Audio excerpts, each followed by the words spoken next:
You're distracting me.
Not much of a turnout yet today. Just the devoted ones, I guess.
Can you say more about what it means for mathematics to be invented and found at the same time?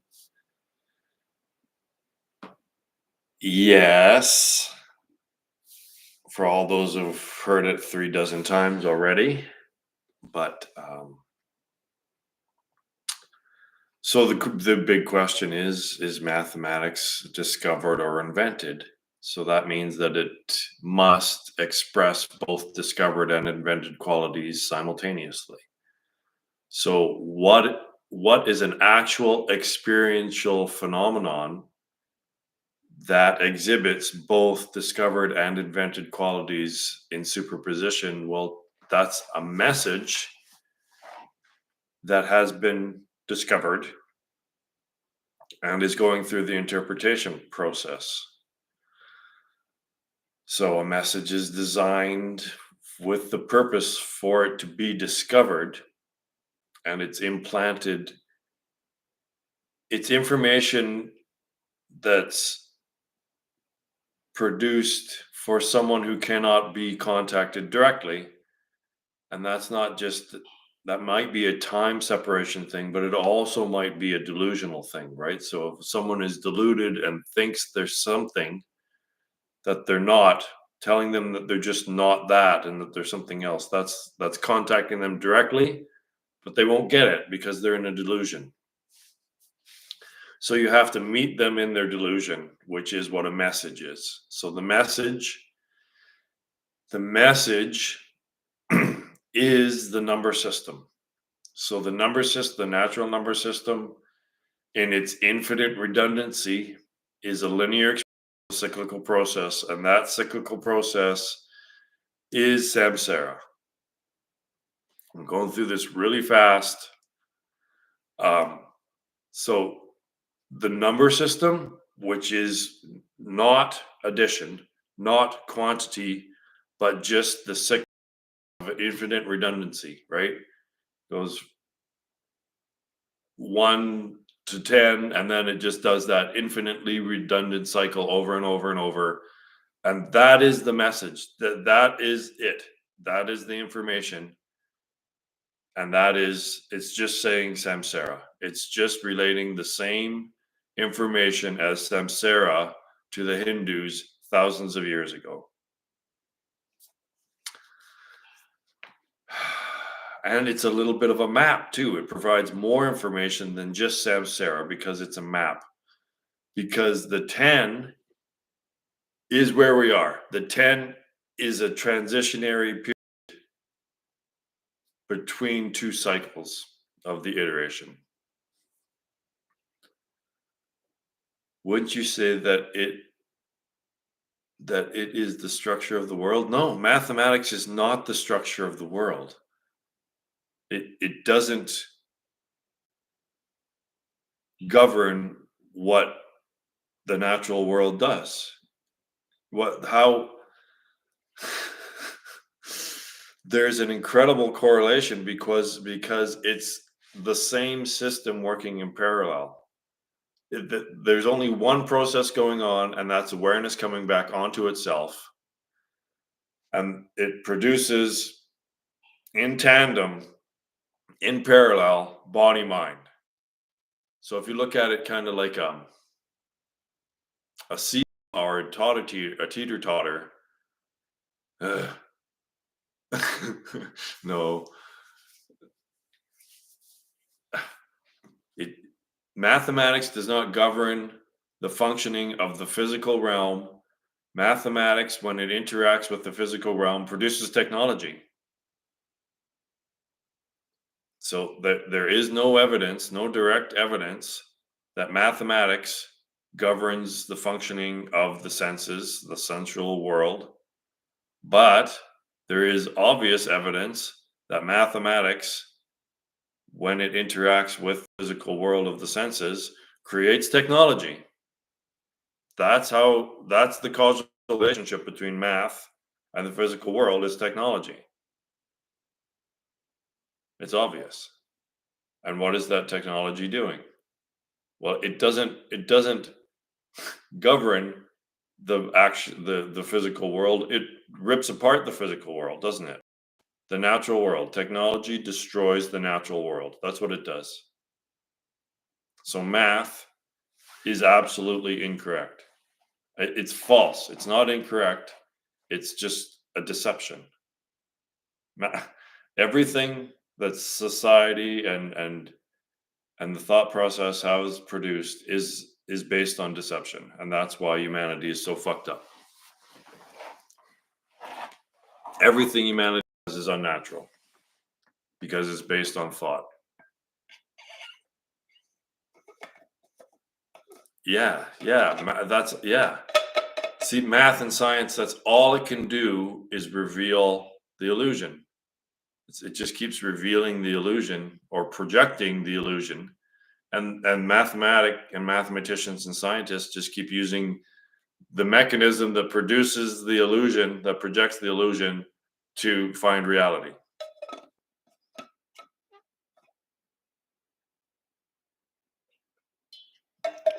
Everything that's measured is relative. It's measured against something else that's relative. So there's how can you ever arrive at something definite when what you're measuring is relative to another measurement? So I mean, it's almost intuitive to know that we can't put everything into language and symbol and have a complete explanation and know everything using a limited the language and symbol is limited, right? It's finite. It's a linear expression. All language is linear. It goes like this. It's a linear expression, one-dimensional linear expression of all of this. So how can it possibly describe all of this if this is 10-dimensional or whatever, if it's a one-dimensional process, right? A linear process. That's what language is. It's linear, one-dimensional.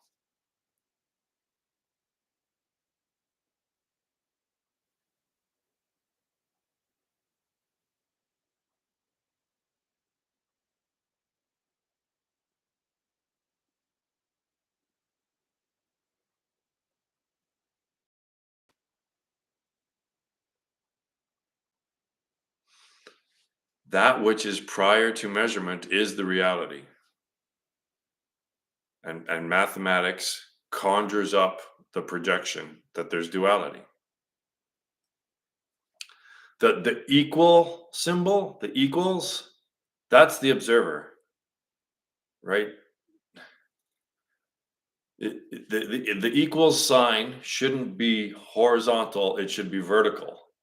So you have relative equals relative, but that's not right. It's relative, relative, both equal. The equals sign should be going up into the triune, right? The middle column of my triune fundamental model of reality. The equal sign, one line should be there, one line should be there. And these are the dualities leading up into the singularity. Ugh.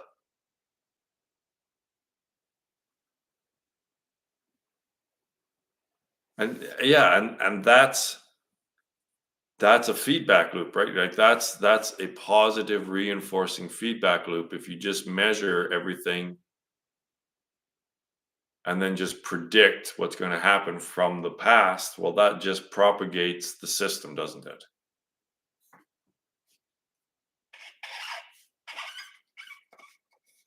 I mean, in a way, if Heisenberg's uncertainty principle is hardwired into the programming of this game, then that makes it so God, not even God knows what's going to when something's going to happen.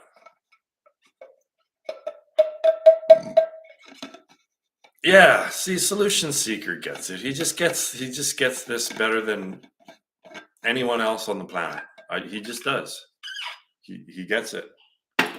My man. Yeah. Zero. Yeah, the positive, negative, zero. Like, it's all so fucking obvious. It's so obvious and simple and elegant and perfectly balanced and symmetrical. It's the problem is it's so symmetrical it leaves no remainder. Right? There's no remainder. There's always a fucking remainder with these dualistic systems. Linear, this equals this, but it doesn't completely equal that, does it? There's always a remainder. So my equation, there's nothing left, right? It goes back into source. Okay, the discovered part. The discovered part is the number system, right? So you have to separate 1, 2, 3, 4, 5, 6, 7, 8, 9, 10, 11, 12, 13, 14, 15 for infinity. You have to separate that system, right? Just the number line. That is the message, period. And that's what's been discovered, right? Just take it completely separate and complete the number 1 to infinity. That's been discovered, but it's been misinterpreted. It hasn't been interpreted as being a map of samsara and where human consciousness is. It's been misinterpreted to be relating to quantity. And that's what mathematics is, right? So if we would have, now that it's been correctly interpreted, the discovered part has been correctly interpreted to mean samsara. And we're at the 10 moving into the 11, which is the digital realm, and everything that's recorded and replayed in a redundant fashion, that's the 11. Right? Does that make sense now? So the interpreted, why it appears to be the interpreted part, the created part, is the manipulation of the information within the number system to try to tease out the correct interpretation, right? The actual message. But they got it wrong. I'm the only one that's gotten it right so far. It's just the way it is. I'm not bragging. It's just a fact that I'm the only human that I've ever heard of that has interpreted the number system as being a map of samsara and a message. So yeah, right. It actually makes sense, and someone can understand it that doesn't have a PhD in mathematics, which is important for a theory, I think, is to make it simple so that you don't need 9 years of extra schooling, 20 years of schooling to understand it.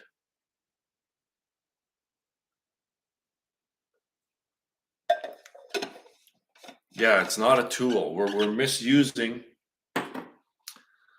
the information, and it's become a tool of Maya, basically. It's like, this is the greatest revolution in history, revelation in history. It is. And I'm told there's 3 people listening to this, and it's the greatest revelation, keep saying revelation in all of history. But I would imagine Galileo probably didn't have a lot of people listening to him either, right? Off the start.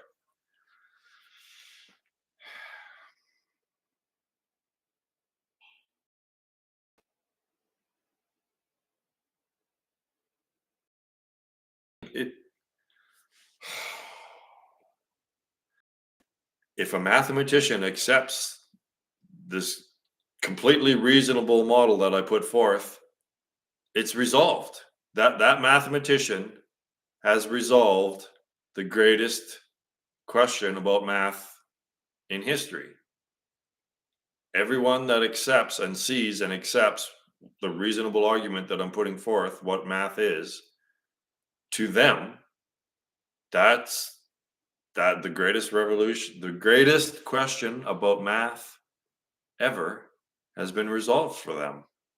And for those who don't accept it, it hasn't been resolved for them.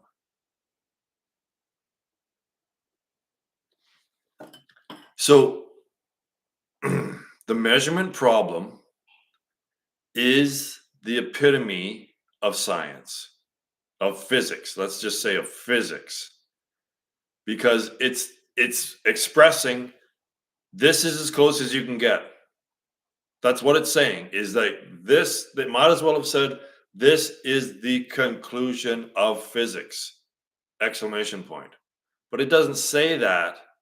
It says it in message, right? Because you can't just come out and say it because I just said it. But because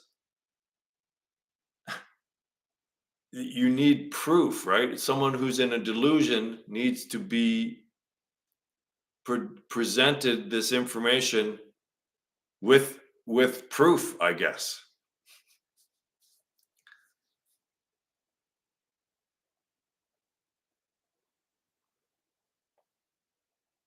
Yeah, so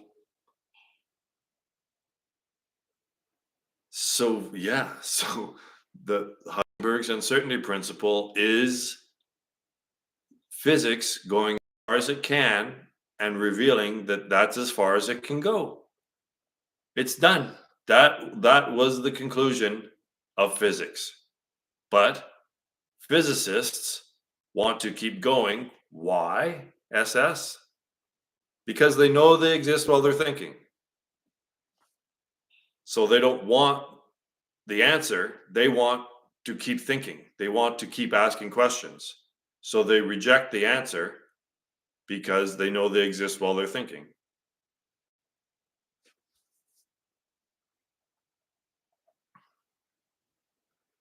Of course, they don't think math is a message. So math is the most effective system of thought ever developed to generate thought because it can do it infinitely now. Right? If you're thinking about the physical realm and using the language of words, then that's finite. You can only think about and describe, I guess, the phenomenal world finitely, right? There's only a limited number of ways in which you can describe the phenomenal world of the senses. But with mathematics, there's no relation. The thought process isn't related to the physical realm anymore. It's not describing anything that's happening in the senses. So you can just keep thinking and thinking and thinking and thinking about math itself. You can think about thought. Basically, math is thinking about thought and logic, right? So now mathematicians can just produce thought abstractly out of nowhere for as long as they want, relating to nothing.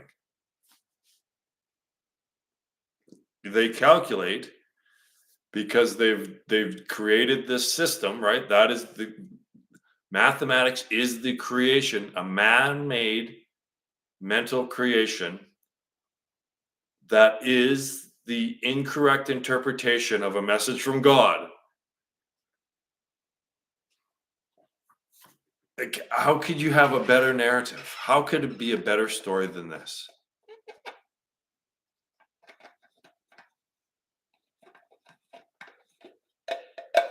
Solution seeker, you're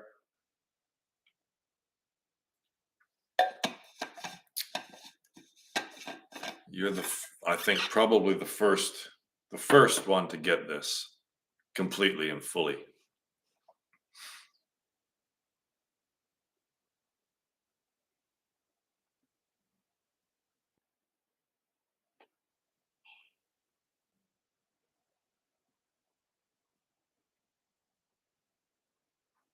It's just so absolutely freaking clear, and I can even describe it with great accuracy and clarity, and yet people still do not see what I am trying to show them.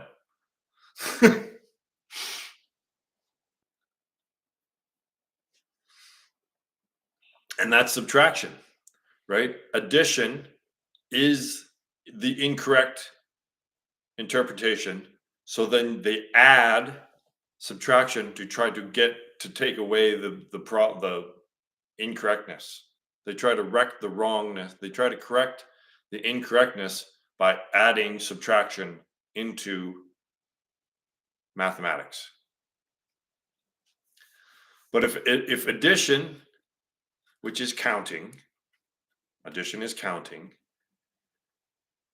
What was I going to say? Shoot, it was good too. Oh yeah, if addition is the creation of mathematics, that's what it is, right? It's the creation of mathematics. Addition is the creation of mathematics. So subtraction, you'd think, would be the dissolution of mathematics, right? It would unwind it. It would completely dismantle mathematics. But for some reason, subtraction isn't the opposite of addition. Somehow it doesn't take away, it doesn't negate math, where addition creates it. Subtraction somehow now within the system, even though it's an opposing force to that which creates mathematics, it's fucked up. It's all fucked up. And if you really press a mathematician on it, they will have no way of explaining why it works, how it works, what it relates to. But it works, right? It works to produce patterns, and those patterns produce technology. And technology is killing all life on the planet.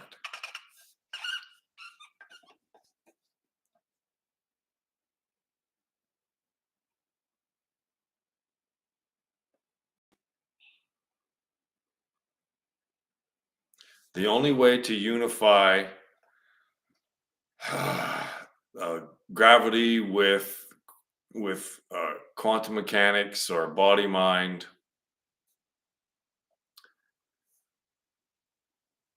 is to realize that is to be prior to it. To realize that the duality is the appearance, the arising of the illusion that is produced by the measurement. So you have to just abide in the state prior to the measurement. That's the reality.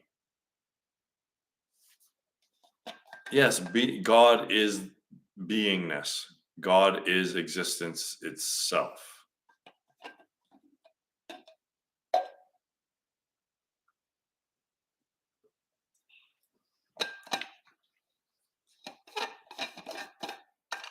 So phenomena and experience,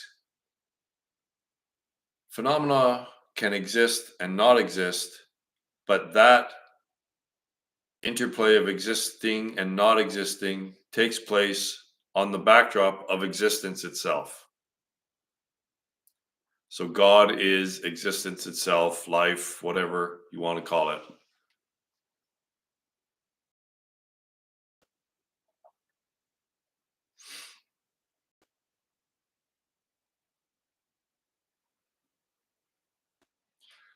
So if you just rest in the being, have like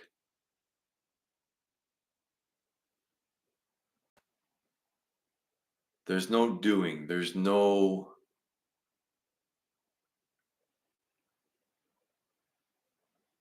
you're not doing anything. You're just sitting. You're just being. That means not thinking, not doing. There's no intent. There's just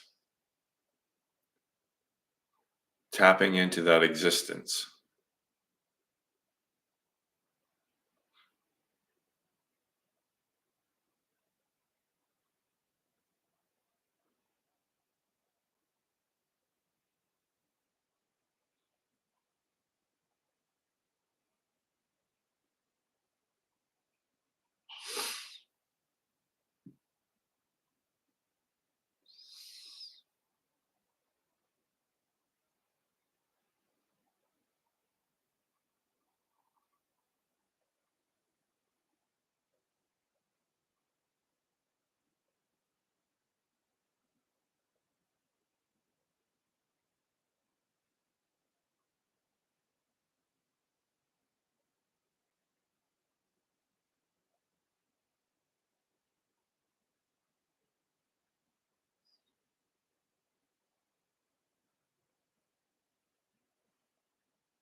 Stop thinking about it. That's the whole point of all of this, is to stop thinking about it.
I Again, I think the best way to understand this is to engage in the practice, because just like Heisenberg's uncertainty principle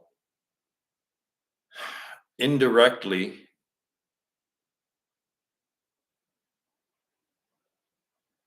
tells us that physics has reached its pinnacle. Non-conceptuality explicitly says that thought itself, it extends that to thought itself, the whole process, not just physics or math, but the whole thought process of language and symbol is the pinnacle, right? We've Non-conceptuality is the pinnacle of all thought, all systems of thought that are trying to find truth. It just is. It- but solution seeker gets it because he's engaging in the process, in the process, in the practice.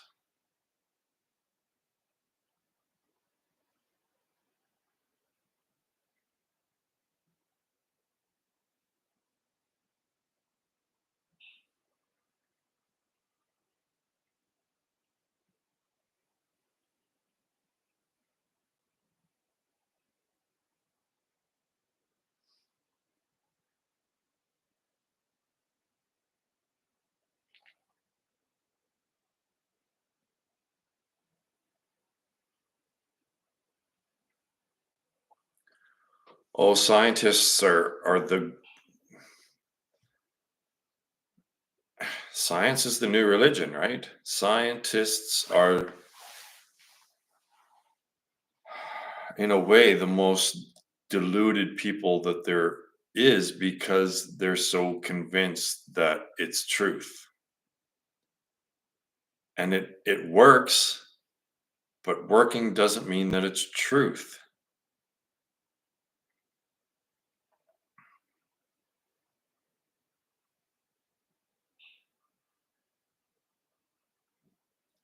Working can also mean falling deeper into delusion.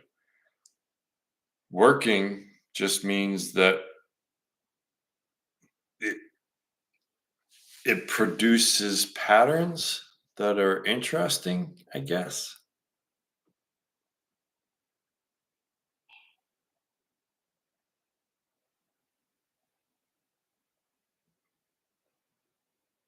But this is where we can unify science with religion, is because God is now observer. What's the problem? Where's the discrepancy there? Where's the big problem there? We just put God as observer. Wave function, particle, observer. Holy Ghost, Jesus, the Father, right? It's all the same metaphor over and over and over and over.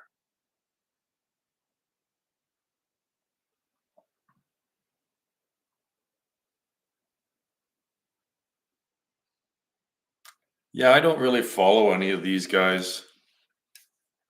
I mean, it's just none of them.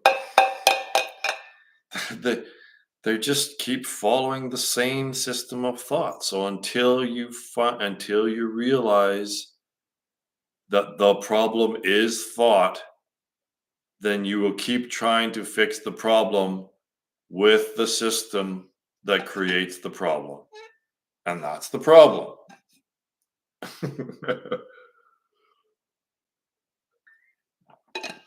So he would measure a measurement and then measure that measurement and then measure another measurement and then get to somehow at the end of measuring all the measurements, there's truth at the end of that. Is that how it went?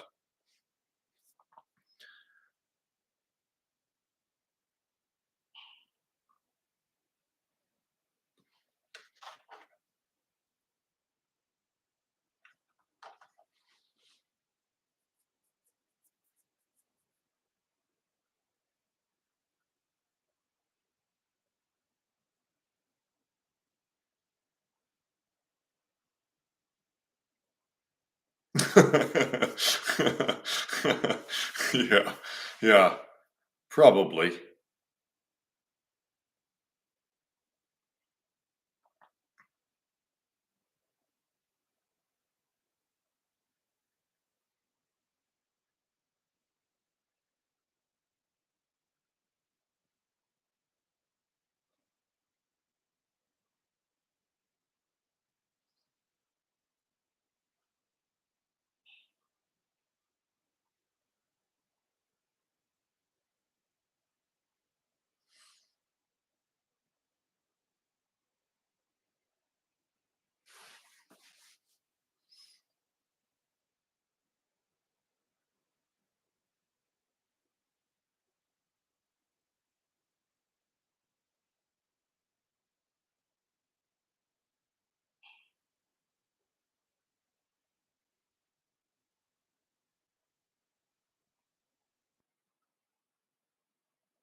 The crickets are relating truth more than I am.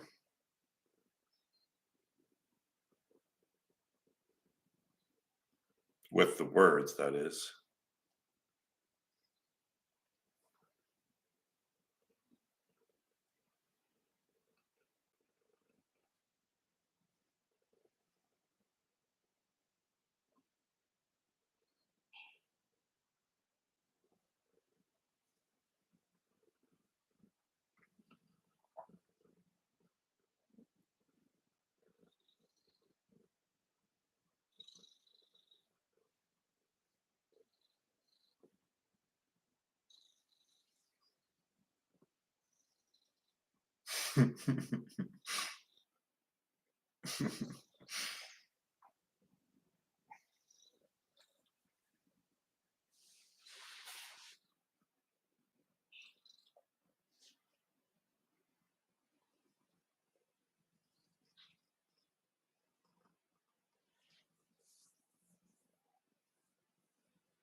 It's amazing how much fur this one little cat can deposit in this big house. Hey?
So if when boredom arises when engaging in the practice, just understand that that boredom is a result of overstimulation.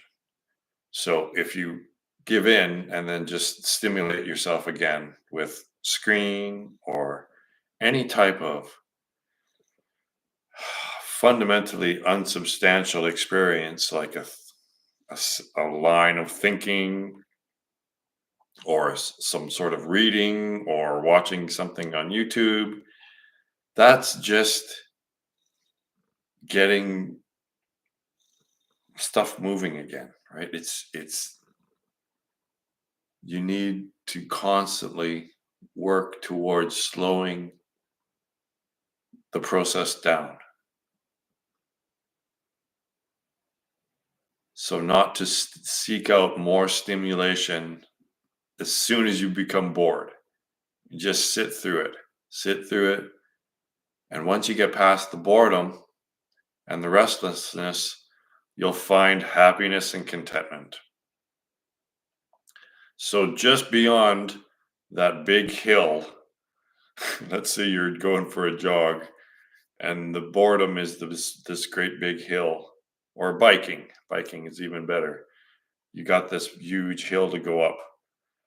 But once you get there and you get past the boredom, something flips, and that boredom and restlessness turns into contentment and happiness, which is our true state. But it's almost like breaking the sound barrier. There's a lots of resistance, and then when you get through it, it's just so know that boredom is a result of overstimulation, and in order to get past, to get through that boredom and onto the other side of contentment and happiness, you need to just not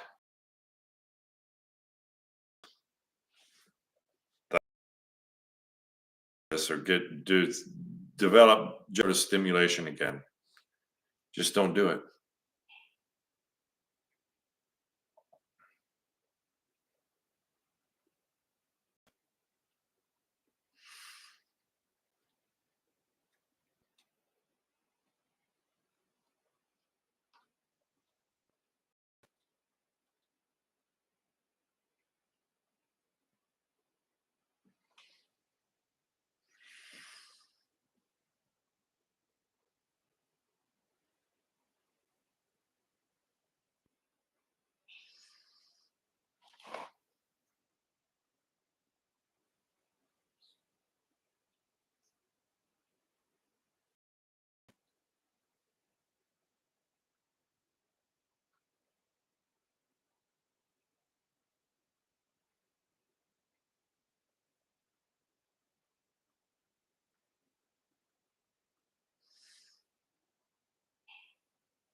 Hello.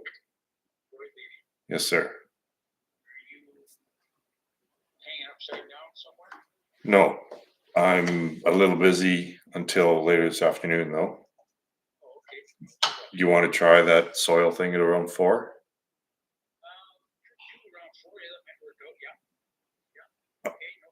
All right, we'll see you about then. Okay, bye.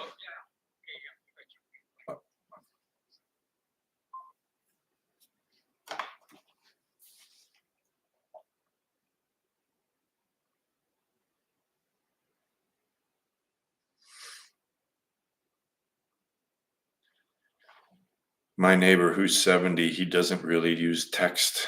He likes to call.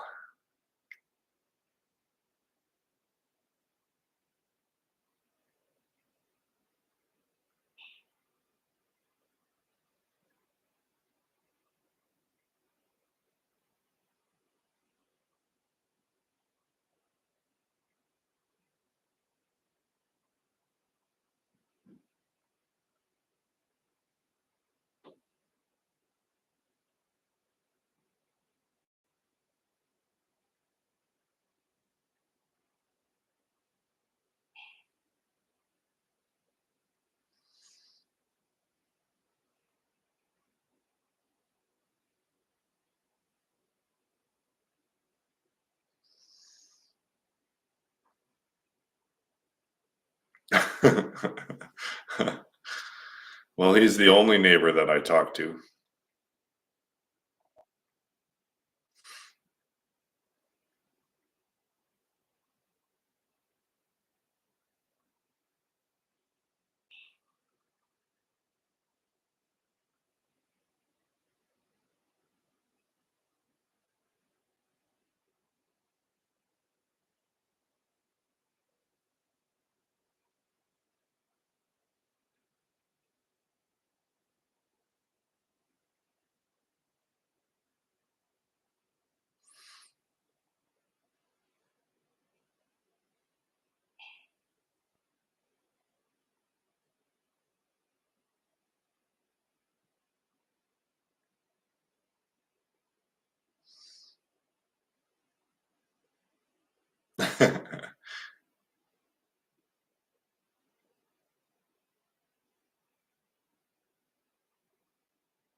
Just doing my best.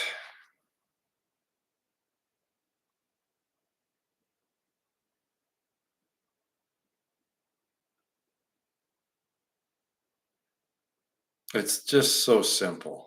It's just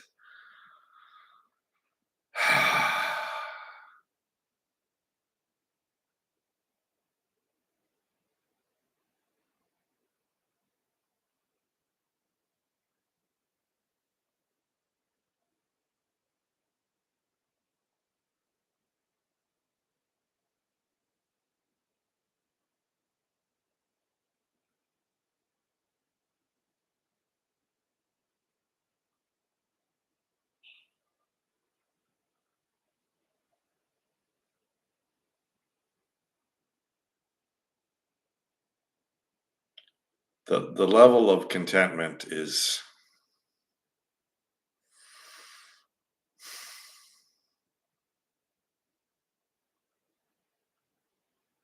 it's extreme contentment. That doesn't make sense.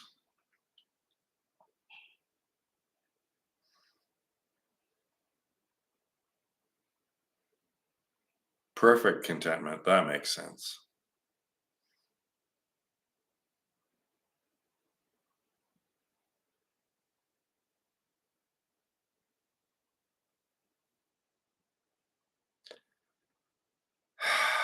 And,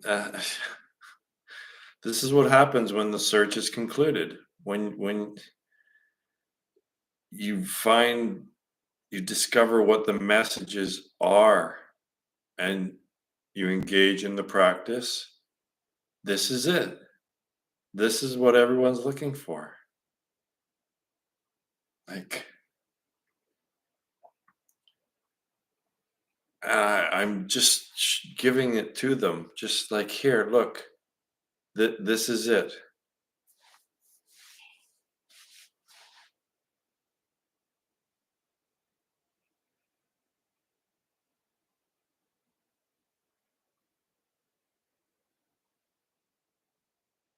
It's the conclusion of the search.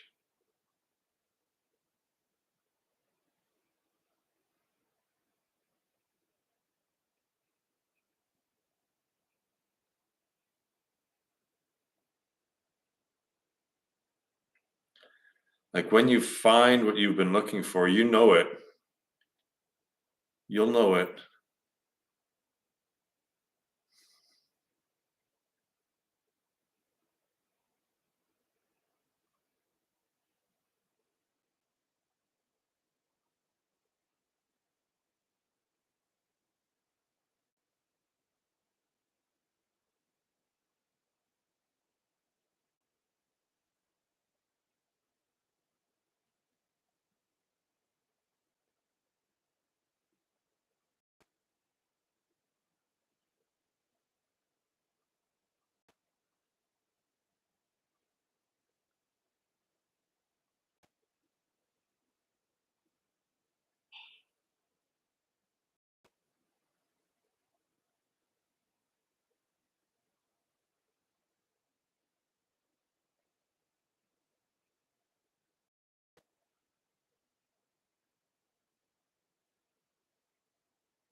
Yes, I have a worldwide audience of 6, sometimes 7.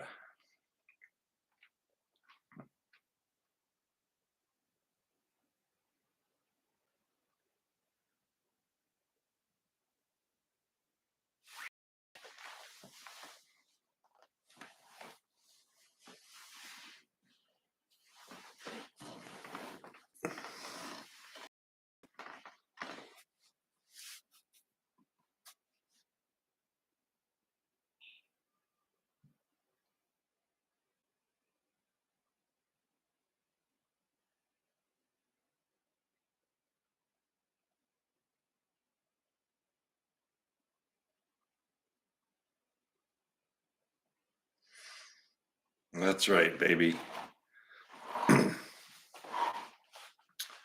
I think that maybe this winter, when we're rich of crypto and all the money I'm going to make this season, I think I might do a little bit of advertising actually for non-conceptuality.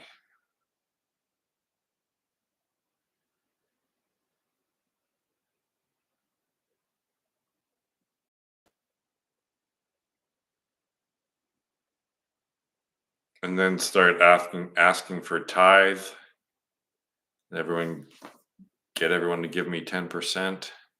Yeah.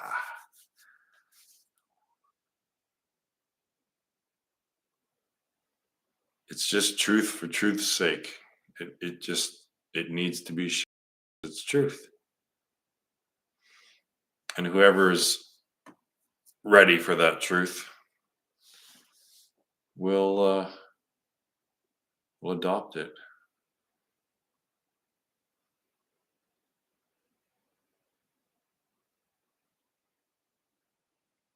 Yeah, maybe. I I don't need it helps to have it a thing, right? And have people following the thing. But it's not about evangelizing and getting more members in the club. That's not what it's about.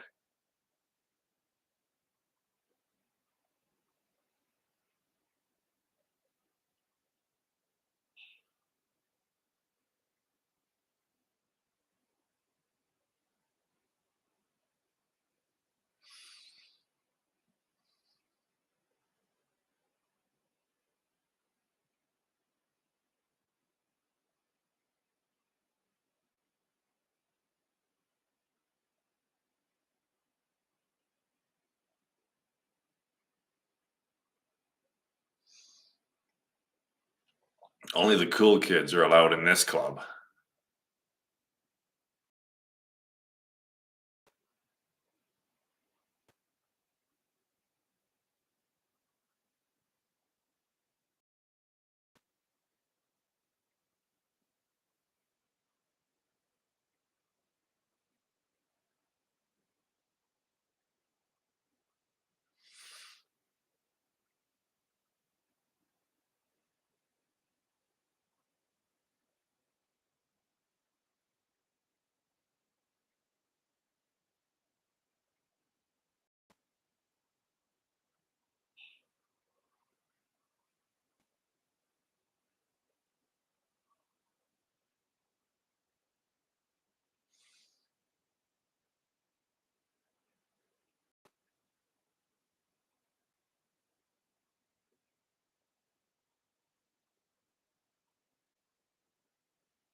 Well, I've got practical homesteading things to do.